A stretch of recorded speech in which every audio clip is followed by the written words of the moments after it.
Hello, and welcome to Facebook Live Home Edition with the Kansas City Star Editorial Board. I'm Derek Donovan of the Editorial Board, joined here with my colleague and friend Dave Helling. And our guest today is Gwendolyn Grant. Gwendolyn is the CEO and president of the Urban League of Greater Kansas City. Welcome. Thank you. Good to have you here. Yeah. Thank you. So, lots has been on everybody's mind as we talk about the relationship between the police and the community that it polices. And those of you who read the Star and kansascity.com probably saw that Gwen wrote quite a eye-opening op-ed for us that ran this Sunday, where you called for the resignation of Police Chief Rick Smith. So could you tell us just a little bit about how you got to that point, Gwen? Sure. I'm working with a coalition of civil rights and community organizations. We began our work 7 months ago looking into excessive force issues with the Kansas City, Missouri Police Department.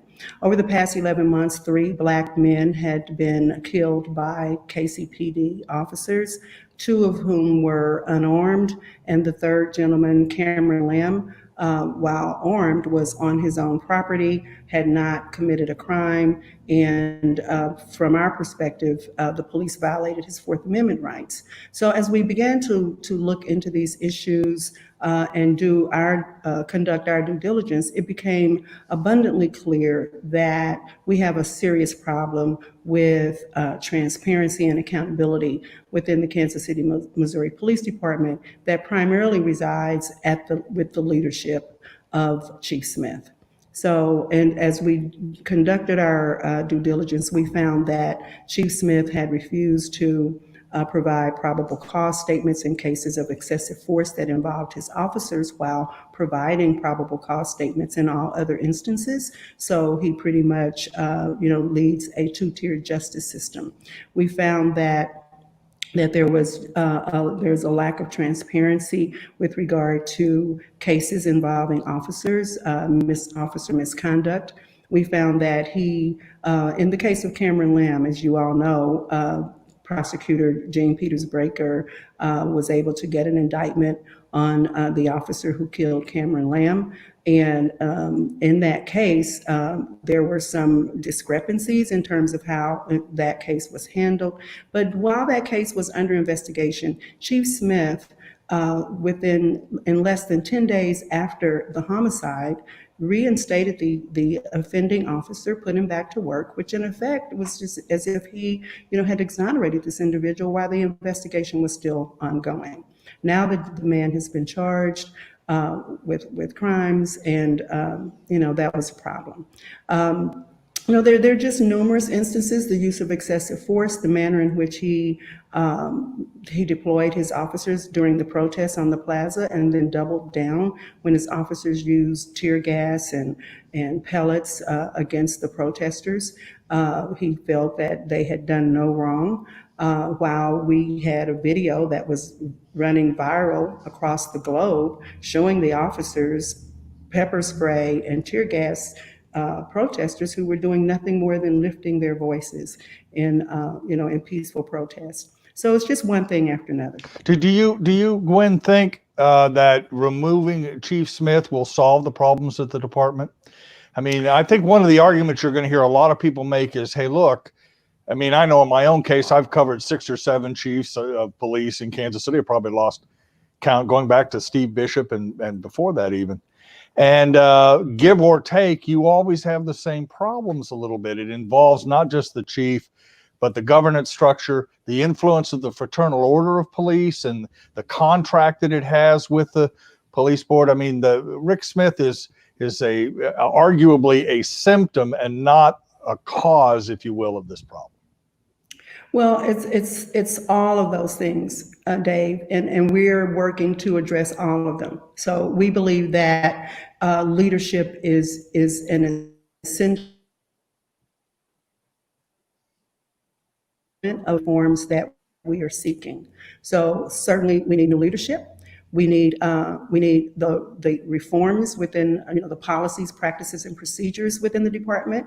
We need local control so that we can have more influence on the bargaining agreement between the city, between the police administration and the rank and file. So it's a combination of things. But one thing we know for sure right now, with those things that we can control, those things that we do have some influence over, such as the reforms that the current police board is stating that they are willing to implement or to put forward in the next negotiations, we need a leader that will embrace reform.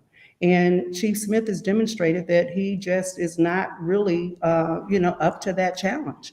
And so we also need a leader that can demonstrate more competence within the job if nothing else changes. His solve rate is low. The crime rate continues to rise, while their inability to solve crimes, they are accountable for that. Now, folks can argue that they're not responsible for the high crime rate or rate of violence, but I would think that if they were solving more of these crimes, that would have some impact. So I think, the chief needs to go. We need to get local control. We need to have much more influence in that and much more transparency as it relates to the bargaining agreement. The city council needs to exercise the power that it has in how it allocates resources to the police department. So, we just have to look at this thing in a very comprehensive, manner and address each of the problems. I don't think we want to not address the chief because, we can't do something else. I think we need to take it all. I think, Gwen, we've seen just the horrific murder of a very young boy this week, and it may be within the next hours rather than days or weeks, we'll cross the 100 murder threshold in Kansas City. Some of that is the fault of the police department and all of us, really. But the distrust of the department is endemic, isn't it? I mean, talk about that a little bit. Because that distrust then leads to lack of cooperation, which then leads to more murders. Is that a fair equation in this situation, in your view? I believe so. I think, it's difficult to solve crimes or to get support of a community that feels, that where there is no trust. So the relationship between the police and the community, as you see, is one that has, as far as Black people are concerned, when just by living while Black or driving while Black, in the state of Missouri, for instance, the racial profiling rate is at, I think we're like 90 to 91% more likely to be stopped while driving compared to by comparison to whites. And so the encounters or the relationships that Black people have with the police is a negative relationship. But doesn't it go a little bit beyond that, Gwen? Because I watched some TV coverage of the little boy's murder this week, and I think they tried to interview some neighbors, and they all sort of said, I don't want to be involved. I don't want to talk about it. It is a fear, isn't it, in the African-American community, just a gut fear of gunfire and gunplay, and that if you speak out at any level, you're putting your own safety and the safety of your family at jeopardy. That seems like an enormously difficult problem to crack. And it is, but there is some accountability for that within law enforcement, because when people have taken the risk to speak up, they're not protected. Yeah. So, if I'm going to come forward, then you've got to protect me. And they've talked about some witness protection program legislation and some funding. It hasn't come forward.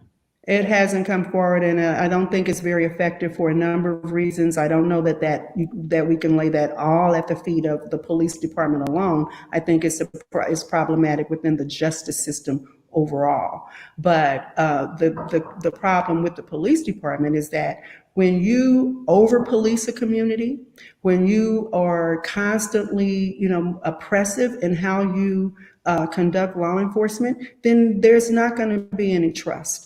And so therefore, then you fail to solve the crime. So people then go out, they get into conflict, and they handle those issues themselves. But it's also, the other piece of it is that it's why we want to talk about reallocating resources, is because we believe that to invest more resources into mental health supports, into addressing poverty and addressing blight and those real root causes of crime, then we would be able to see, I think, a decrease in violent crime in our community.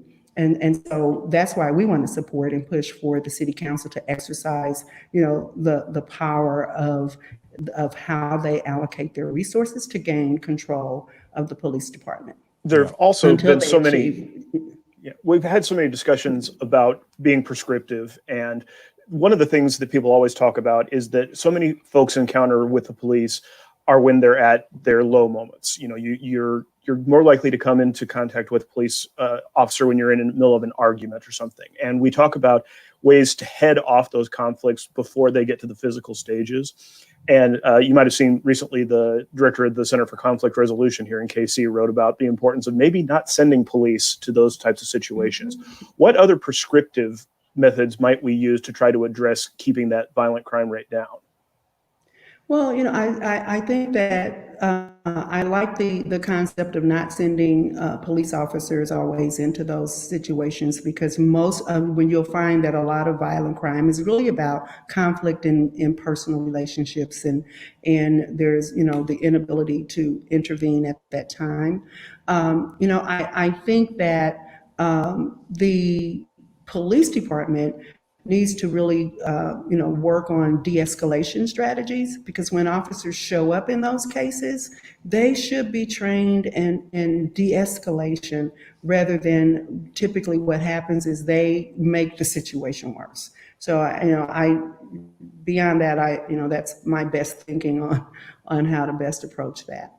Yeah. I will say one other thing though. When you're living in communities with high crime, and you're constantly, surrounded by violence, and you have poverty, people are living, these are traumatic situations. And that's why it is important that from a prescriptive nature, we look at how we can provide more mental health supports within the community, so that people can get the help that they need, so that they can better cope with the issues that that are plaguing their lives. Let me go back to local control of the department for a minute, Gwen, if I could. You may have seen the story this afternoon from Jason Hancock of the Star. Apparently, Gene Evans with the Missouri Republican Party put out a statement this week saying that local control, that Nicole Galloway supports local control, and that local control is really a way to defund the police department in Kansas City. And that's prompted, some pushback from Mayor Lucas, who has been aggressive in saying that's balderdash, or use stronger language. Yeah. I mean, is this an effort to defund the police? No, no, it's not an effort to defund the police. And I think that's what, you want to do, is just kind of make those types of statements so that people will, to incite fear with people relative to, well, we're not going to be safe. So I think it's ridiculous. Local control is really about the city having the authority over an institution that it funds. I mean, it's funding the police department, and it should be able to have some control or all control over policies, practices, and procedures, and who is the police chief. Period. It just they pay for it. They should control it. Yeah, and one of the things I pointed out today is, you if you wanted to defund the police in Kansas City, you don't need local control to do that. You just do it. No, you just cut the budget. Just cut the budget. You have to spend 20% of your general fund. You're now spending 40%. So you could cut the budget in half under state control and defund the police. I don't think the idea of local control, to me, is much more about responsibility, authority, and transparency, and self-government. And accountability. And self-government. And accountability. Yeah, right. Yeah, and accountability. Because, we elect the city council and the mayor. We can hold them accountable. The governor appoints that police board, all the members with the exception of the mayor, and they have no accountability to us. So when they get on that board, they become a rubber stamp for the chief and the police department, with no accountability to any of us. And that's wrong. Yeah. It's just plain wrong. The Black Lives Matter movement that is gaining popularity among all Americans is, I think, a little bit of an acknowledgement that systemic racism is a real thing and that it's generational. And it's something that it's very difficult for somebody who hasn't grown up with that relationship of always fearing a police officer to understand. How can you make today's Black kids turn their own thinking around on that? What could a new chief do?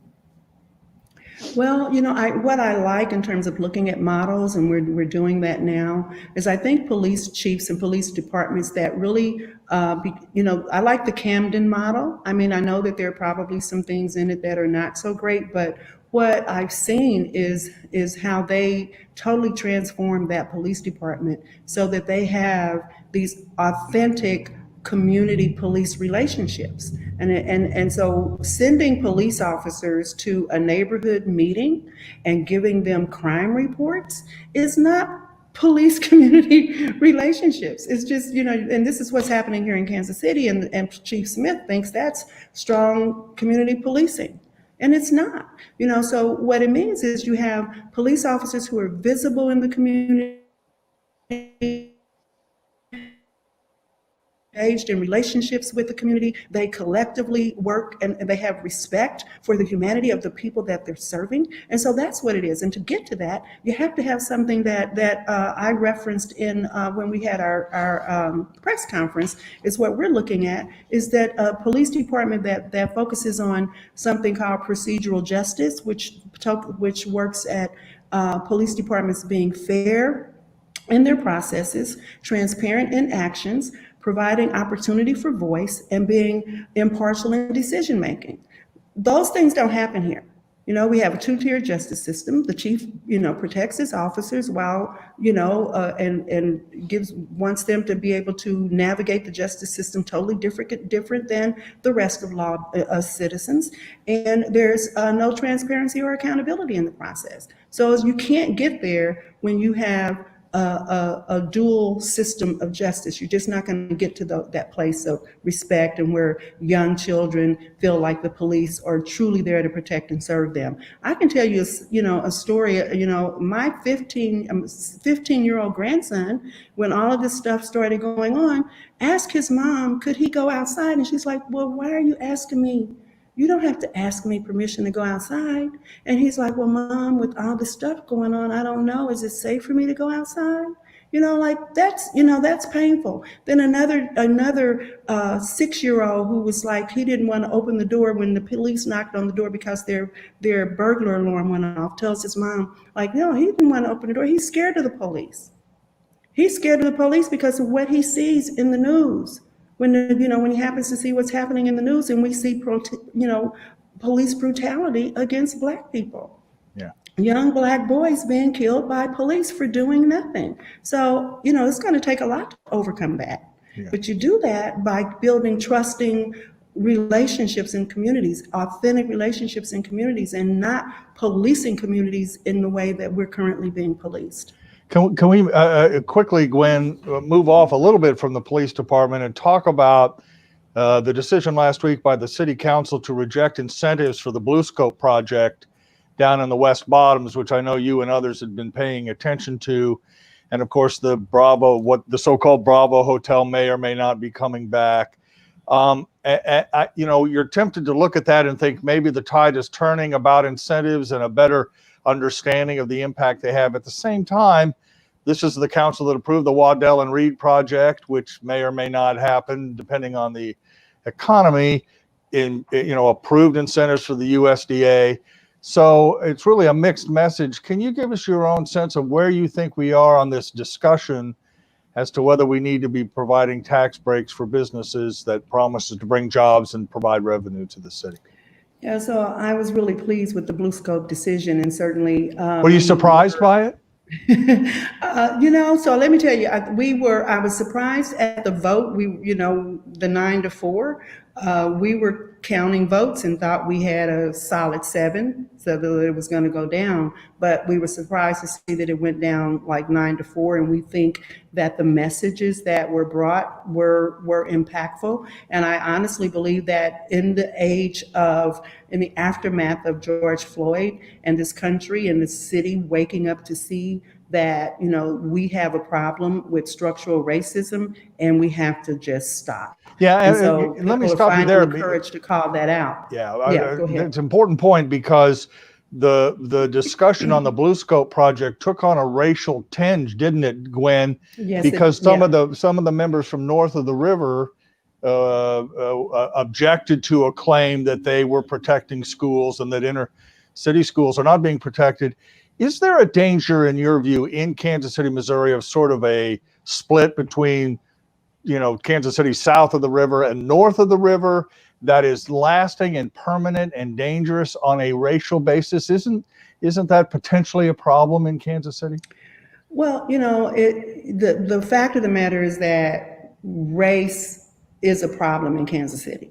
So, it may be that it stands out more, in the north of the river, but I think that. Well, the reason I asked, though, is a take lot of people are moving north of the river. I mean, there a is lot an more. argument do. that after the next census, a lot of political power will shift north of the river. And if that happens, and there's this sort of racial back and forth, it could get very, very tense very quickly, it seems. Well, yeah, and you're absolutely right. And when we started truly addressing structural racism and beginning to behave and behaving more and more like anti-racist, then we're going to go through a period of high discomfort. It's just not going to be easy. It's not going to be pretty, right? But it's got to happen if we're going to really dismantle racism and create a more equitable society. So you're probably right. And when I'm looking at the census data now, and we're seeing this really, in terms of the reporting, where we stand today in our central city areas in the 3rd and 5th district, we're underreporting on the census, but we're seeing much higher reporting in the Northland. So this is very, very critical in terms of our ability to retain our representation on the council, on the school boards, because we have to redraw. The redistricting has to occur after the 2020 census, and I think prior to the next election after the census. So these are all issues. I mean, there's some suggestion that within the immediate, near term, medium term future, more Kansas Cityans could live north of the river than Kansas Cityans south of the river. That would fundamentally change Kansas City politics in a way we've never seen. I've never seen. Absolutely. Yeah. You're absolutely right. Yeah. And getting that accurate census count is another one of those institutional trust issues, because people who have felt like they've been excluded from the system their whole lives aren't as liable to cooperate. Right. Gwen, it's been a great conversation, as it always is with you. We want to thank you very much for your time, and to our viewers, we appreciate you taking this afternoon with us here at the Kansas City Star Editorial Board. Thanks for having me. I enjoyed it.